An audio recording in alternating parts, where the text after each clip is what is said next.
Hello everybody and welcome. In this video I'm going to show you how to add and manage Siri for your earbuds SOUNDCORE P40i.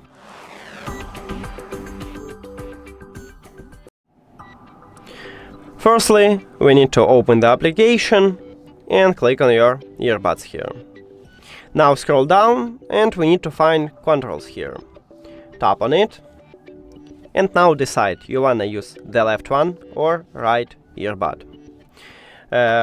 Just tap at the best one for you and then decide you wanna use double press, triple press or press and hold to call a Siri.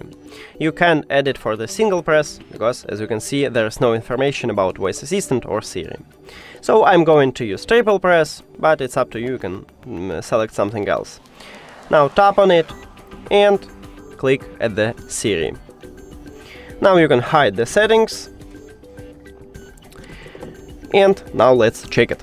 The touch area is located right here where we have the SOUNDCORE logo. So I press 1, 2, 3. And as you can see, Siri is awake, so it worked. Thank you for watching this video. If you found it helpful, please consider subscribing to the channel and leave a like on the video. See you later!